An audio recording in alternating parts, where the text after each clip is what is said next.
La semaine dernière sur Charging Station, je devais vous proposer un nouvel essai électrisant. Alors évidemment pas celui du beau tracteur John Deere qui se trouve derrière moi, non, celui d'une berline 100% électrique de la marque Zeekr, la Zeekr 001. Malheureusement, je suis allé la chercher à Amsterdam et il se fait que j'ai rapidement constaté qu'elle était remplie de bugs en tout genre, des problèmes software liés aux aides à la conduite entre autres qui empêchaient de faire un essai correct de cette voiture, donc la Zeekr 001. Bon ben ça arrive, ça ne doit pas arriver, mais ça arrive. Elle est donc repartie chez Zeekr et cette semaine, on enchaîne avec un autre modèle, toujours chez Zeekr, mais cette fois-ci, il s'agit d'un grand SUV.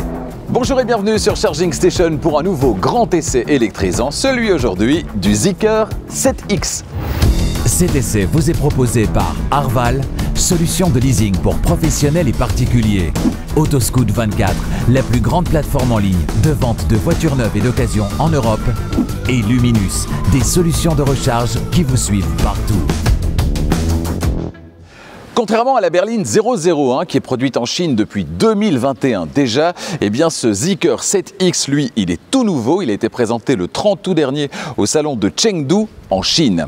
Il bénéficie donc d'une technologie récente et notamment d'une architecture 800 volts qui va lui permettre d'afficher des temps de recharge extrêmement courts sur le courant continu lors des longs voyages, quand vous partez en vacances par exemple. Et sur le papier, ce n'est pas la seule de ses qualités.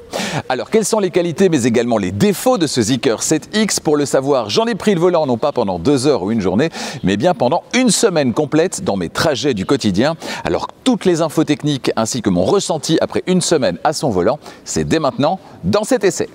Allez, avant de démarrer, vous ne l'avez pas encore fait, faites-le maintenant, abonnez-vous à Charging Station et n'oubliez pas d'activer la clochette des notifications pour être prévenu dès qu'une nouvelle vidéo électrisante est disponible. La prochaine, ce sera la semaine prochaine, toujours un SUV, mais un format beaucoup plus compact. Il s'agira du Ford Puma qui mène sa petite carrière gentiment, sans faire de vagues et qui arrive maintenant dans une version 100% électrique, la version Gen I. J'en prendrai le volant pendant une semaine. Alors sa qualité principale dont tout le monde parle, c'est son coffre qui est juste gigantesque, certainement compte tenu du format, c'est de loin le plus grand coffre de la catégorie. A-t-il d'autres qualités, histoire de se faire une petite place au soleil? Eh bien, je verrai ça avec vous la semaine prochaine, j'en prendrai le volant pendant une semaine et vous saurez tout. Allez, c'est parti, place à l'essai du Zeekr 7X. Ce Zeekr 7X, il a été imaginé dans le centre de design mondial de la marque situé à Göteborg, oui, en Suède. Logique quand on sait que la marque Zeekr appartient au géant chinois Geely, propriétaire également de Lotus, de Polestar et du suédois Volvo. La ligne de ce 7X, elle a donc été dessinée pour plaire également au public européen et je dois dire qu'elle affiche une certaine élégance, même si elle manque peut-être un peu d'identité. C'est réussi, bien proportionné, mais ce 7X, très franchement, il pourrait être un modèle NIO, Leapmotor ou encore Xpeng sans que ça ne choque personne. Les marques chinoises qui arrivent chez nous ont tout à construire, une image de marque, une relation de confiance, mais aussi une identité. On notera la présence de boutons qui vous permettent d'ouvrir les portières motorisées à l'avant comme à l'arrière. C'est une option un peu gadget qui fait malheureusement partie d'un pack, le pack confort, qui comprend entre autres aussi les sièges ventilés et massants. Et vous, que pensez-vous de la ligne de ce Zeekr 7X? Eh bien, dites-le moi dans les commentaires. Côté technique, le Zeekr 7X, il est construit sur la plateforme SEA du groupe Geely, plateforme qu'il partage avec d'autres modèles du groupe évidemment. On a soit un, soit deux moteurs électriques synchrones à aimant permanent selon qu'on est en 2 ou en 4 roues motrices. En 2 roues motrices, le moteur sera situé à l'arrière, ce sera donc une propulsion. Ici, on est sur la version à 4 roues motrices, on a donc 2 moteurs, un à l'arrière mais également un à l'avant pour obtenir donc les 4 roues motrices. Le poids de ce Zeekr 7X est assez conséquent, on est aux alentours de 2400 kg sur les versions à 2 roues motrices, légèrement en dessous, et on est au-dessus de 2,5 tonnes sur cette version à 4 roues motrices. Concernant la charge tractable, eh bien vous pouvez tracter 2 tonnes avec ce 7X, quelle que soit la version. Ça, c'est plutôt pas mal. Si la remorque est freinée, si la remorque n'est pas freinée, ce sera la norme évidemment, c'est-à-dire 750 kg. Elle est située sous le plancher entre les 4 roues, c'est la batterie haute tension qui équipe ce Zeekr 7X, et selon que vous êtes sur la version d'entrée de gamme ou l'une des 2 versions supérieures, eh bien la chimie de la batterie ne sera pas la même. On sera sur une batterie LFP de capacité plus petite en entrée de gamme. Ce sera une batterie plus grosse, NMC, nickel, manganèse, cobalt, sur les 2 versions supérieures. Et évidemment, la version qui vous emmènera le plus loin sur une seule charge, eh bien, ce sera la version de milieu de gamme qui bénéficie déjà de la grosse batterie, 100 kWh brut, mais n'a qu'un seul moteur et est donc moins puissante et moins lourde. Notez que sur cette voiture, l'autonomie a peut-être une importance un petit peu moins grande qu'avec d'autres véhicules 100% électriques. Pourquoi? Eh bien parce que cette voiture, elle recharge vraiment très vite, et ça, ce sera important sur la route des vacances, notamment sur les très longs trajets qui vont dépasser l'autonomie réelle sur une seule charge de cette voiture. Justement, la recharge, on en parle maintenant. Pour recharger, ça se passe à l'arrière du côté gauche avec une trappe motorisée. Vous savez que j'aime pas vraiment ça, les trappes motorisées, c'est source de panne et ça n'apporte pas grand chose. C'est pas beaucoup plus compliqué de faire juste ça et d'ouvrir la trappe. Par contre, ce qu'on a à l'intérieur, c'est deux caches pour couvrir les deux prises. Alors moi, ce que j'aime bien, c'est quand la prise qu'on va utiliser le plus souvent, le connecteur de type 2, la recharge du quotidien, c'est la recharge sur le courant alternatif, celui qui circule dans nos rues et dans nos maisons. J'aime quand ce connecteur, il est directement accessible, qu'il n'y a pas un petit cache à retirer à chaque fois. Mais c'est un détail. Alors ce qui est intéressant par contre, c'est ce qui se trouve derrière ce connecteur de type 2, puisqu'on a un chargeur embarqué de 22 kW de série. Et ça, si vous avez accès régulièrement à un chargeur 22 kW, au travail par exemple, eh bien ça peut faire la différence. Vous allez fortement diminuer les temps de recharge. Sur le courant alternatif toujours, on va au quotidien privilégier une recharge à 80% maximum, puisqu'on a une batterie NMC, et que les batteries NMC n'aiment pas être rechargées à 100% en permanence. Alors il faut respecter les prescriptions du constructeur, mais d'un constructeur à l'autre avec les batteries NMC, c'est soit de 80, soit de 90% pour le quotidien, avec ici en l'occurrence recommandé une recharge à 100% une fois par mois et une décharge en dessous de 80 assez rapidement après. Voilà, il faut suivre simplement les prescriptions du constructeur pour essayer de ne pas maltraiter la batterie et avoir le plus longtemps possible une autonomie la plus grande possible. Ça, c'est pour la recharge sur le courant alternatif. La recharge sur le courant continu, c'est l'un des points forts de ce véhicule, évidemment, grâce à son architecture 800 volts, on annonce des temps de recharge qui sont vraiment très réduits.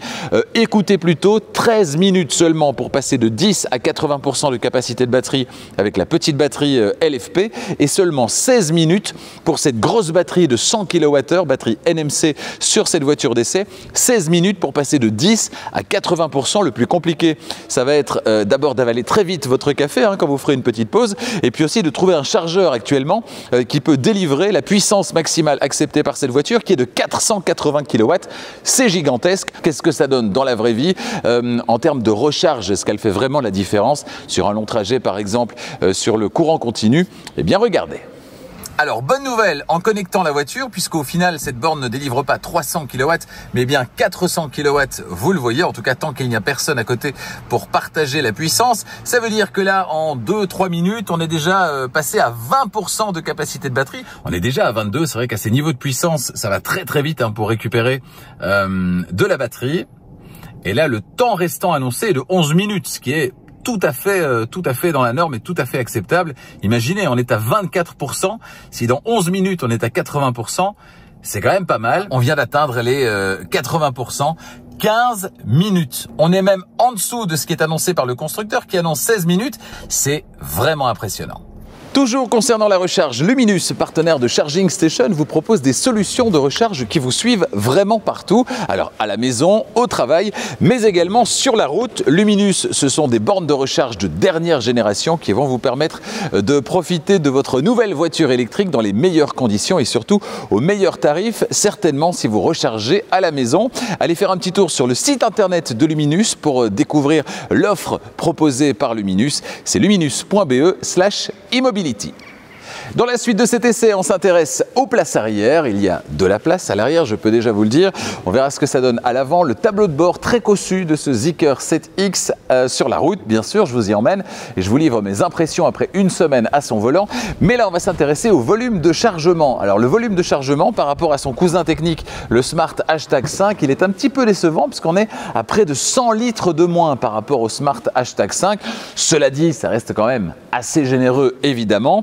Au niveau des aspects pratiques, on a ici le cache-bagages qui s'enroule, qu'on peut évidemment glisser sous la petite tablette ici pour le ranger. On a également des petits crochets, un à gauche, un à droite. On a des petites lumières des deux côtés. On a également une prise 12 volts de type allume-cigare. Et puis à droite, puisqu'on est sur la version supérieure équipée d'une suspension pilotée, et bien possibilité de faire remonter ou redescendre la suspension, ce qu'on peut faire évidemment également avec le système d'infodivertissement. On a des petits crochets aux 4 coins, des enceintes du système audio, on en reparlera tout à l'heure du système audio d'ailleurs, et puis un plancher qui est affleurant par rapport au seuil de chargement et qu'on peut soulever en 2 parties. Alors ce qui est assez pratique, c'est qu'on a ici voilà, une petite encoche, on va pouvoir mettre cette partie ici de manière verticale, la faire tenir verticalement.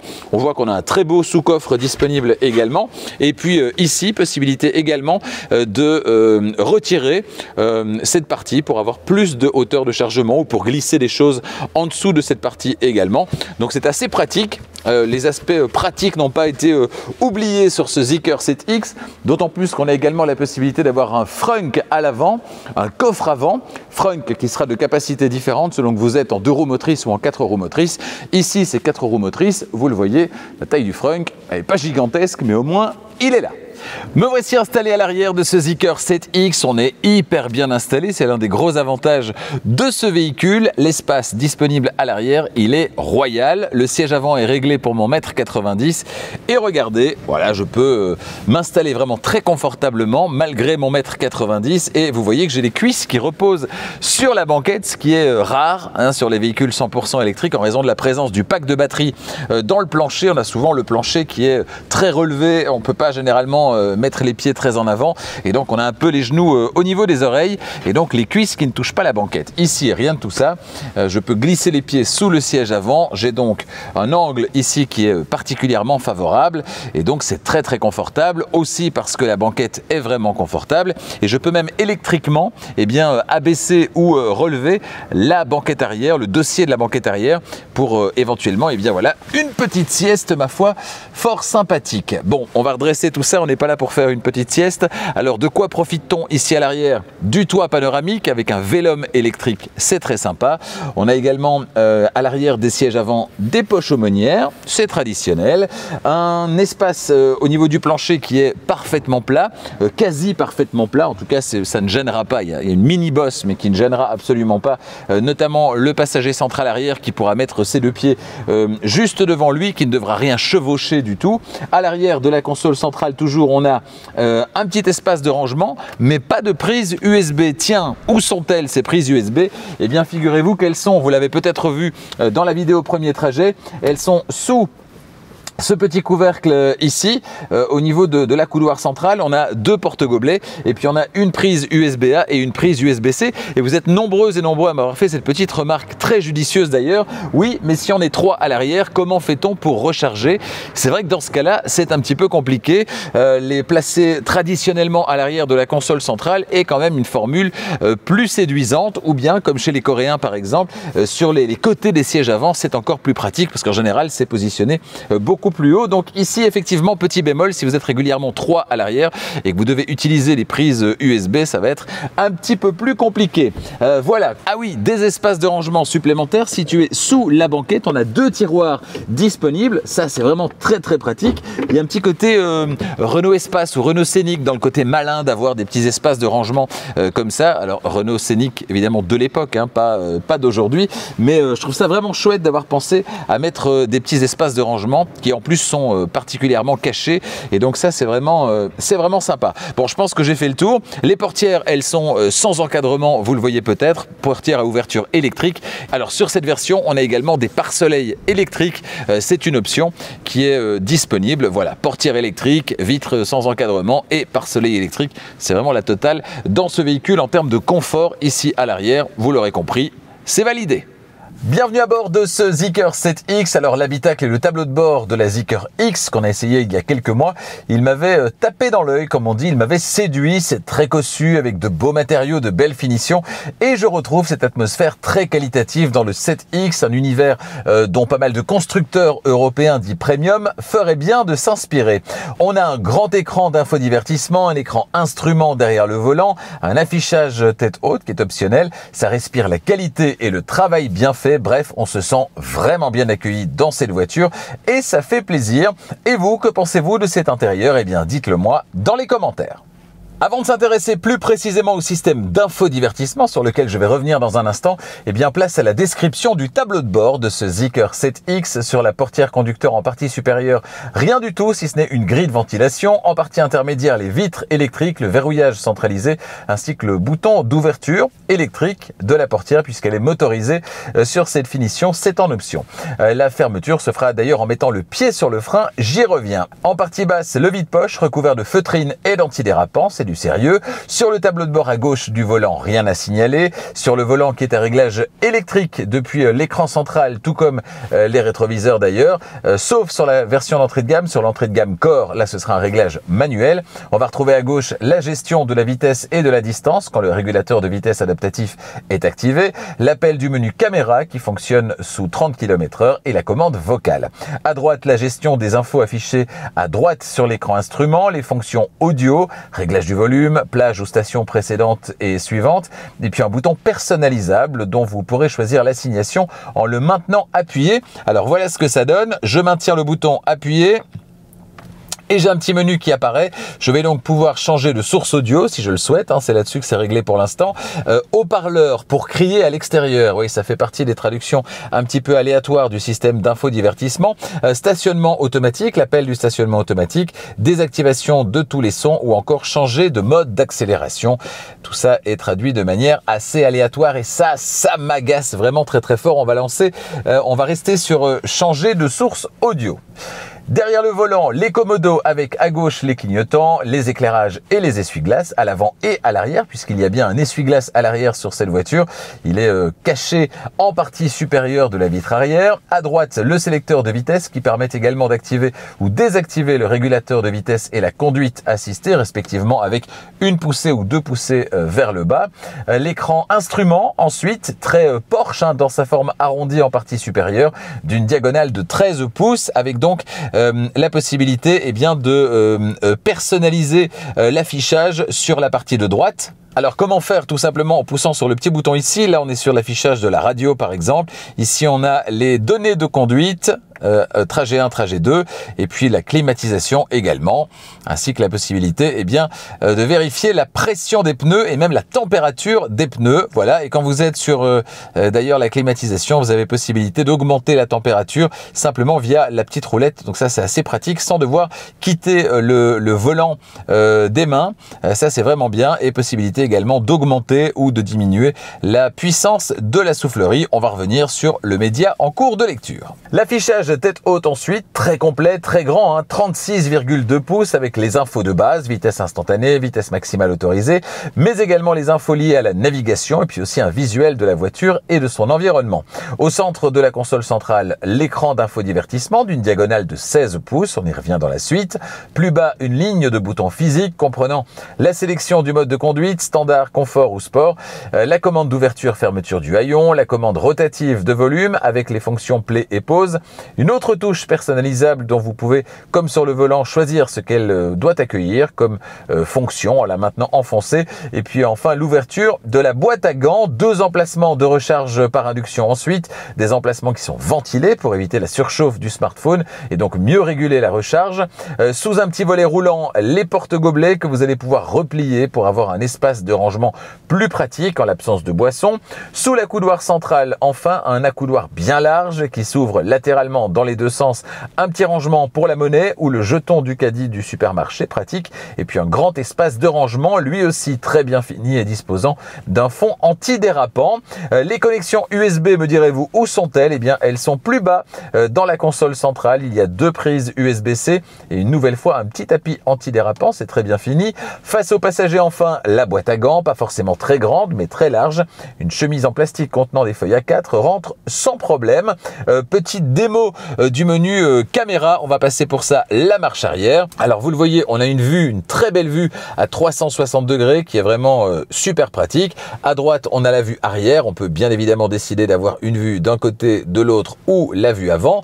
Là, c'est la vue normale. On peut passer également à la vue 3D. Dans ce cas-là, on peut se promener autour de la voiture. Je trouve que là, la représentation 3D manque peut-être un petit peu de réalisme quand même. Et puis, on a la vue jante. Ça, c'est pratique. Si vous êtes sur une entrée de parking par exemple avec de grosses bordures à gauche et à droite, et bien là vous avez la vue jante avec donc le côté gauche et le côté droit. Vous voyez si vous êtes bien centré par rapport à ces éventuelles bordures. Alors ici on aura oui ou non les bips, ici on aura les réglages concernant les rétroviseurs, voilà, et puis ici on va avoir le stationnement automatique et donc vous allez pouvoir rechercher une place de parking. Une fois que vous en aurez trouvé une, et bien la voiture va s'y stationner. Voilà, en général c'est rigolo, c'est gadget, mais ça va tout de suite beaucoup moins vite que si vous le faites vous-même. Voilà pour ce qui est de la description de l'intérieur de ce Zeekr 7X. On va s'intéresser maintenant justement au système d'infodivertissement. Allez, rapidement, avant de prendre la route, on s'intéresse au système d'infodivertissement. Donc un écran de belle taille, vous l'avez vu. C'est extrêmement fluide, hein, vous le voyez. En termes de réactivité, c'est vraiment très très bien. On a un bon processeur derrière qui gère parfaitement la fluidité de cet écran d'infodivertissement. Alors ici, un écran sur lequel, quand vous vous arrêtez, vous allez avoir les fonctions disponibles avec cette vue-là. Ici, par exemple, on aura le coffre auquel on n'aura pas accès forcément sur cette vue-là. Par contre, on aura le frunk. Voilà, donc ça peut être pratique pour des accès rapides. Cela dit, vous avez d'autres accès rapides. Ici en dessous, réglage de la suspension, mode lavage de voiture, animal de compagnie, le mode camping et habitacle détente, une sorte de préconfiguration d'atmosphère. Ici, tout ce qui est connectivité, la date, l'heure, etc. Ici, on a l'assistant vocal en partie supérieure. À gauche, des fonctions et notamment des raccourcis. Si on veut Apple CarPlay, on l'a directement ici. C'est assez sympa.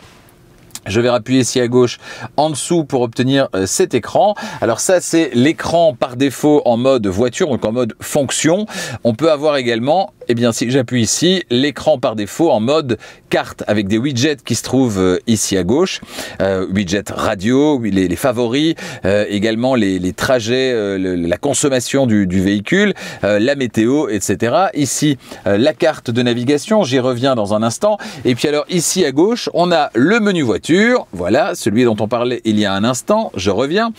On a également ici possibilité d'ouvrir la trappe de recharge, le massage à gauche et à droite. Et en fait, toutes ces fonctions ici, c'est des fonctions qui sont personnalisables. Vous allez pouvoir absolument, comme vous le souhaitez, régler ce menu tout simplement ici en appuyant sur ces trois petits points qui vous offrent la possibilité de choisir dans toutes ces possibilités justement pour aller customiser cette partie de gauche, cette bande de gauche au niveau de l'écran. Voilà, ici il est marqué arrêt, c'est plutôt fermé qu'il faudrait faire.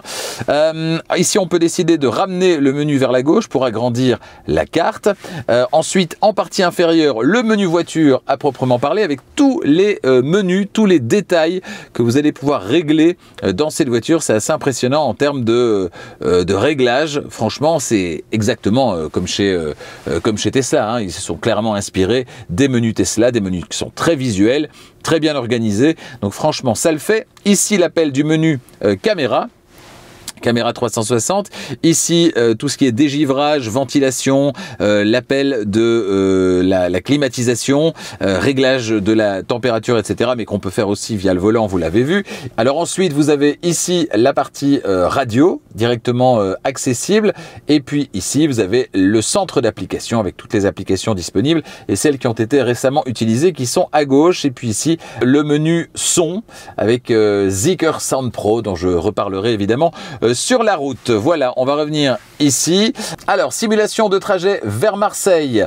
La voiture me propose évidemment les arrêts de recharge. J'ai combien d'arrêts? 1, 2, 3 et 4 avant d'arriver à Marseille. Attention, je démarre avec 21%. Si je démarrais un trajet vers Marseille, je chargerais à 100%. Donc, on peut aisément retirer un des arrêts. Ça ferait donc 3 arrêts. Mais par contre, 3 arrêts qui sont pas très très rapides. Et ça me chipote un petit peu. Alors, surtout que la voiture n'optimise absolument pas visiblement les arrêts de recharge. Parce que là, elle me propose 26 minutes. Alors, on va rappeler le menu. 26 minutes pour le 1580, c'est assez important. Ça veut dire que la borne ne fournit pas suffisamment d'énergie pour bénéficier justement des 16 minutes pour le 1080 que peut réaliser cette voiture. De nouveau, 25 minutes ici sur la borne suivante. Et puis alors là, j'ai pas bien compris. Ici, on est sur 10,80 en 3h10. 3h10. Donc ça veut dire que là, il y a un gros souci en termes de choix de bornes, évidemment, par la voiture. Et puis là, on a un 11,34. Donc évidemment, c'est 14 minutes, mais c'est 11,34. Bon, alors ça, je comprends pas très bien. Et puis alors, il y a un autre truc que je comprends pas dans cette voiture. Vous voyez, voilà, la navigation démarre. Et si je vais ici, et que je vais ici, là, je suis sur Zeekr Navigation et là, j'ai une autre carte qui n'est pas du tout la même que l'autre et qui, à chaque fois d'ailleurs, me remet la carte par défaut alors que moi, j'aime bien la carte satellite. Voilà. Et donc, ça veut dire que j'ai une navigation ici qui est avec une vue, vous le voyez, très sympathique hein, et aussi très réactive, vous le voyez. Par contre, bah, en fait, c'est pas la même navigation que l'autre. Du coup, je ne comprends pas. Alors ici, je peux aussi chercher Marseille. Du coup, je rentre Marseille ici comme destination également sur cette carte. Alors là, elle me propose d'autres arrêts. Visuellement, c'est beaucoup plus joli. Elle me propose d'autres arrêts. On est à 25 minutes, 28 minutes, 28 minutes, 27 minutes. Donc là encore, on va pas vraiment profiter de la recharge ultra rapide avec cette voiture, étant donné que ce qu'elle me propose là, bah, c'est assez lent. Et quand on clique, on n'a pas beaucoup de détails sur les stations en l'occurrence, alors que si je reviens sur l'autre carte, ici je vais taper sur Total Energy, là j'ai par exemple beaucoup plus d'informations. De nouveau, ça ne fait pas très sérieux malheureusement, ça fait un petit peu amateur d'avoir deux systèmes comme ça, j'ai pas bien compris pourquoi, c'est pas très chouette malheureusement. Allez, on arrête la navigation, de toute façon on ne va pas à Marseille, voilà pour le système d'infodivertissement. Alors là on n'a pas détaillé tous les menus, mais je peux vous dire que voilà, les traductions sont pas terribles dans les menus, il y a beaucoup de choses qui sont très aléatoires et ça me dérange vraiment. Notez que les portières électriques, il est possible de les ouvrir manuellement, voilà, à l'avant et à l'arrière. C'est un petit détail supplémentaire. Oui, je disais donc au niveau des traductions, c'est pas terrible. Un exemple ici, hein, freinage régénératif standard ou forte. Bah, c'est n'importe quoi. Allez, on revient sur l'écran par défaut et on va mettre celui-ci, voilà, et on file sur la route, histoire que je vous livre mes impressions après une semaine au volant de cette voiture. Pour démarrer, vous placez le pied sur le frein, ce qui a pour effet de fermer la portière automatiquement, et vous placez le sélecteur de vitesse sur D ou sur R. Dès les premiers tours de roue, l'impression d'être dans un SUV imposant, assez lourd, et bien là, on est à la fois sur un sentiment de sécurité hein, qui est induit par cette sensation d'être dans un véhicule qui est assez massif, et puis à contrario aussi un peu la sensation d'être dans un véhicule assez peu dynamique, il faut le dire, même si la puissance est là, même si le comportement, on le verra dans un instant, est très correct. Bon, dernière sensation très positive, celle-là, c'est celle d'être dans un véhicule qui est plutôt cosy. Et ça, dans cette gamme de prix, c'est pas le cas ou c'est plus le cas chez toutes les marques, même les marques premium. Concernant les sièges, sur cette version et finition haut de gamme, je suis gâté. Ils sont partiellement en cuir Nappa et parce que la voiture est aussi équipée du pack confort, en plus d'être chauffants, ils sont aussi ventilés et massants. Alors le massage, comme je l'ai déjà dit, ça ne va pas remplacer une visite chez l'ostéo, mais quand même, c'est plutôt agréable. Bien sûr, ils sont aussi, et ça sur toutes les versions, réglables électriquement, dans 8 directions, y compris la profondeur de l'assise, avec mémoire, et puis ils disposent toujours de série sur toutes les versions, d'un réglage lombaire électrique. Que demander de plus? On est vraiment bien installé dans ces sièges qui participent, hein, il faut le dire, à la sensation très premium ressentie à bord de ce 7X. Oui, les aides à la conduite sont vraiment bien calibrées, il faut le dire, sur ce 7X. Le régulateur de vitesse adaptatif fonctionne bien. Les adaptations se font en douceur, ça ne bip pas dans tous les sens. La conduite assistée qui ajoute le centrage sur la voie de circulation, eh bien, c'est aussi très convaincant. La voiture peut également, si vous le souhaitez, s'adapter aux limitations de vitesse et proposer également un changement de voie assistée qui fonctionne bien également, même si personnellement je ne suis pas fan. Petit bémol, l'alerte de collision avant qui a tendance à réagir un petit peu tôt. La voiture va afficher un avertissement un petit peu trop souvent sur l'écran instrument, alors que le danger n'est pas vraiment là. Mais bon, à part ça, gardez vos distances et tout ira bien. Le comportement de ce massif et relativement lourd SUV, plus de 2,5 tonnes sur cette version à 4 roues motrices, eh bien ce comportement il est très correct, mais malgré la puissance disponible qui est très généreuse certainement sur cette version, la voiture elle n'est pas vraiment fun à conduire. Alors c'est sécurisant, ça accélère fort, mais c'est pas vraiment joueur. À l'accélération, pas de coup de pied dans les fesses, hein, comme chez Tesla, c'est une accélération qui est très progressive. On est davantage sur un comportement, une atmosphère plutôt GT que sportive, mais sur un SUV quelque part électrique, familial, est-ce vraiment un problème? Je ne pense pas. Ce SUV, il est plutôt orienté confort, luxe que sportivité, mais c'est sans doute ce que la plupart des acheteurs et certainement leurs familles voudront au quotidien. Oui, le CETX est une voiture électrique et donc une voiture globalement silencieuse. Cela dit, s'agissant d'un SUV positionné plutôt premium, je m'attendais à quelque chose d'un petit peu plus silencieux encore que ce que j'ai constaté. Alors, rien de grave, hein, ça reste silencieux, mais les bruits aérodynamiques, eux, sont bien filtrés. Moi, c'est plutôt au niveau des bruits de roulement que je pense qu'il aurait dû y avoir une petite attention supplémentaire. Rien de grave, je le répète, mais certains concurrents font un peu mieux. La déception, par contre, elle vient du système audio. Cette voiture d'essai, elle est équipée du système sonore optionnel. Alors, sur papier, avec ses 21 haut-parleurs bien visibles, 2160 watts, son Dolby, franchement, ça en jette. Mais dans les faits, bon, ça fonctionne bien, mais je suis pas tombé à la renverse non plus. Certains systèmes proposés de série ailleurs font au moins aussi bien. Bref, c'est clairement pas pour le système audio qu'il contient que vous devez opter pour le pack Advanced Cockpit. Concernant les bips en tout genre, enfin, vous l'avez vu peut-être hein, dans la vidéo premier trajet, on peut couper les plus agaçants, essentiellement sur vitesse et attention, via des raccourcis accessibles depuis le menu qui vient du haut ici. C'est pratique, un menu qui d'ailleurs est entièrement personnalisable. 11,6 mètres, c'est le diamètre de braquage revendiqué par ce 7X. Alors comme on dit, il ne tourne pas dans un mouchoir de poche, mais comme dans tous les véhicules qui proposent un bon système de caméra à 360 degrés, eh bien au quotidien, pas de difficulté en vue dans les espaces exigus, les parkings par exemple, en milieu urbain. C'est pas le roi de la maniabilité, mais les aides électroniques et notamment ce système à 360 degrés, eh bien vont aider à faire oublier son poids et ses dimensions. Et après tout, c'est bien ça qui compte. L'un des points faibles par contre de ce 7X, selon moi, c'est la récupération d'énergie. Alors il annonce fièrement la conduite à une pédale. Il y a d'ailleurs une petite option à cocher, hein, conduite à une pédale dans le menu de l'écran d'infodivertissement. Dans les faits par contre, alors oui c'est possible, mais la récupération au lever de pied de l'accélérateur manque tellement de puissance pour qu'on puisse réellement se passer de la pédale de frein que finalement, on n'est pas vraiment sur une conduite à une pédale dans les faits bien calibrée, hein, comme on l'entend chez Polestar, chez Volvo ou encore chez Tesla.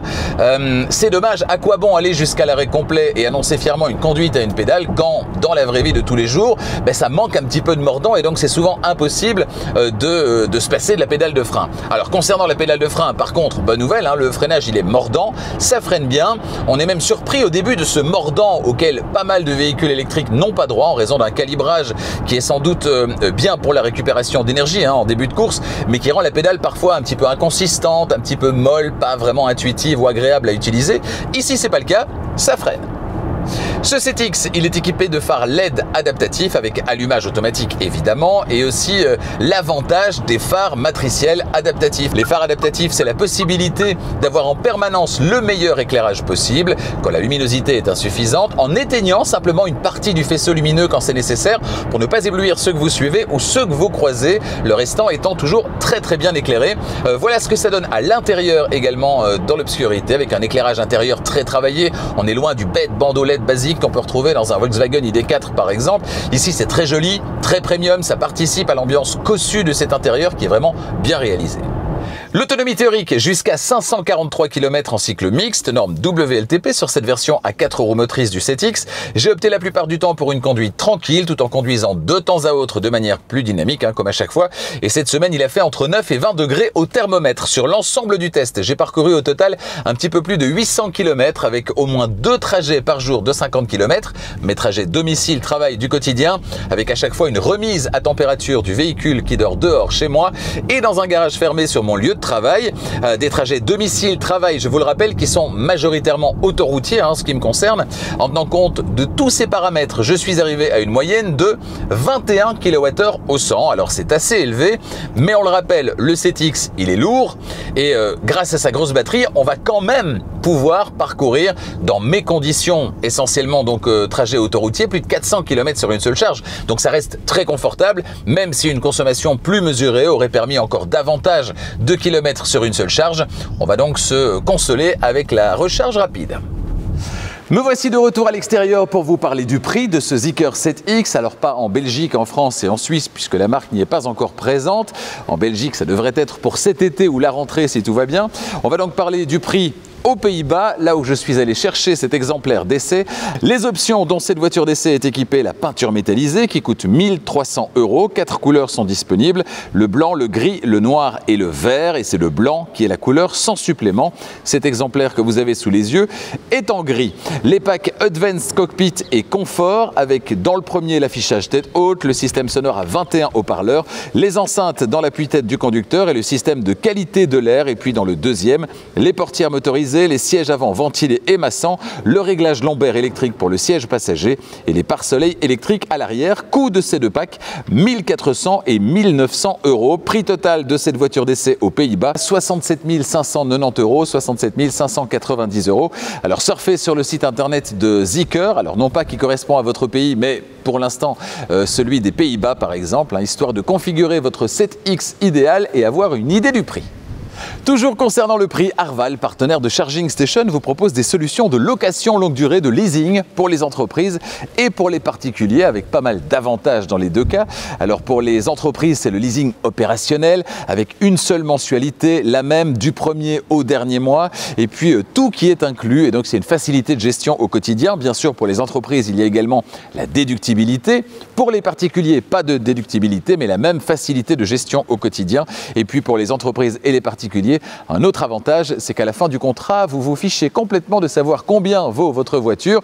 C'est pas vous qui prenez le risque de la valeur résiduelle, c'est la société de leasing. Un petit conseil, allez faire un tour sur le site internet d'Arval, configurez votre voiture, demandez une offre de prix pour la voiture là où les voitures que vous convoitez, comparez et vous verrez que cette formule de leasing, tant pour les entreprises que les particuliers, elle est particulièrement intéressante et surtout très rassurante dans le contexte de transformation technologique que nous vivons actuellement. Surfez donc sur le site internet d'Arval qui correspond à votre pays pour vous renseigner.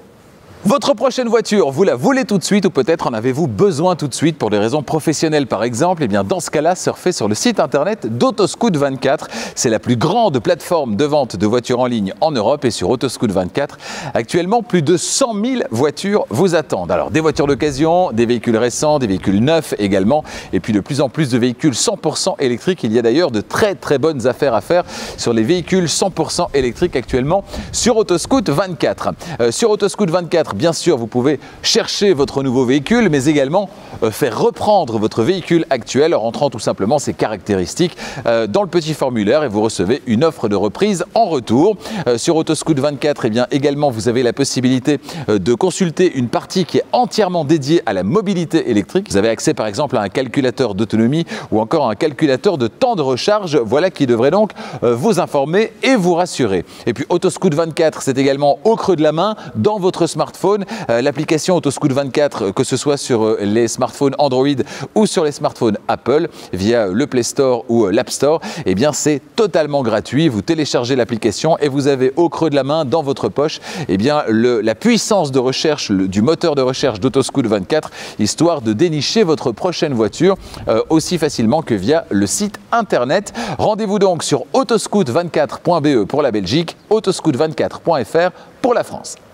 Oui, en conclusion, dans ce Zeekr 7X, on a l'impression d'en avoir pour son argent. La ligne est élégante, les performances sont au rendez-vous, l'intérieur est plutôt cossu et les aides à la conduite sont convaincantes. Mais est-il aujourd'hui incontournable face à la concurrence? Eh bien, pas forcément, parce que les quelques points sur lesquels il est en retrait sont pour certains des points déterminants.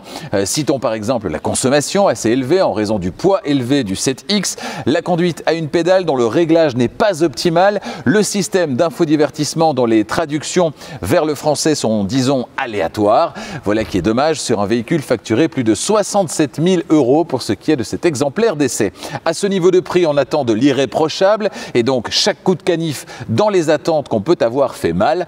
Alors je vous le disais dans ma vidéo premier trajet, ce 7X, il figure sur la shortlist, la liste réduite des quelques modèles parmi lesquels je choisirai ma prochaine voiture. Va-t-il y rester à l'issue de cette semaine d'essai? Eh bien, malheureusement non, au même même titre que la Polestar 4 d'ailleurs, j'ai décidé de l'éliminer. Pour quelle raison? Eh bien parce qu'il est en retrait sur des points qui sont importants pour moi, comme la conduite à une pédale. J'ai adoré la conduite à une pédale de la Polestar 2, super bien calibrée, comme sur d'autres modèles d'ailleurs, chez Tesla par exemple. Ici, c'est en retrait, le calibrage n'est pas optimal, moi ça me dérange. Le fait que les traductions soient complètement aléatoires dans le système d'infodivertissement, ça fait pas très sérieux. Et puis la consommation qui est un peu élevée également, ça aussi, ça me dérange. Alors c'est bien, le 10-80% en 16 minutes, c'est super, mais on le voit à l'issue de cet essai, ça ne fait pas tout. Alors est-ce qu'à vous, il vous convient ce 7X? Eh bien dites-le moi dans les commentaires. À bientôt sur Charging Station pour d'autres essais électrisants. La semaine prochaine, je serai au volant du Ford Puma Gen E, la version 100% électrique, on l'a dit. Ensuite, on ira chez Smart avec la même base technique que celui qui se trouve derrière moi, mais en version Smart. Qu'est-ce que ça donne? Le Smart #5, c'est le plus gros véhicule Smart jamais produit. Là aussi, il y a pas mal de qualité et on verra ce que ça donne après une semaine à son volant. Retour chez BYD, on a essayé récemment le Sea Lion 7, le grand SUV de BYD. Et bien là, ce sera le petit, le SUV urbain BYD Atto 2. Et puis on ira chez Skoda avec le Skoda Enyaq qui vient d'être restylé après quelques années déjà de bons et loyaux services. Alors restylage visuel, qu'est-ce que ça donne également en termes de modifications techniques? Est-ce qu'elles sont nombreuses? Est-ce qu'il y en a? Eh bien, je répondrai à toutes ces questions prochainement sur Charging Station après une semaine donc au volant de ce modèle également. Merci d'être fidèle à Charging Station. N'hésitez pas à vous abonner si ce n'est pas déjà fait et n'oubliez pas d'activer la clochette des notifications pour être prévenu dès qu'une nouvelle vidéo électrisante est disponible. La prochaine, ce sera donc le premier trajet du Ford Puma Gen E. Vous avez aimé cette vidéo? Un petit pouce, ça ne coûte rien et ça aide vraiment à soutenir la chaîne. Donc merci à celles et ceux qui mettent le petit pouce. Merci à celles et ceux qui partagent également les vidéos de Charging Station. Partagez-les dans votre cercle, ça fait plaisir également. Vous êtes plusieurs centaines à le faire chaque semaine et c'est vraiment sympa au nom de toute l'équipe d'ailleurs. Je vous remercie et je vous donne rendez-vous dans quelques jours avec le Ford Puma Gen E. À bientôt.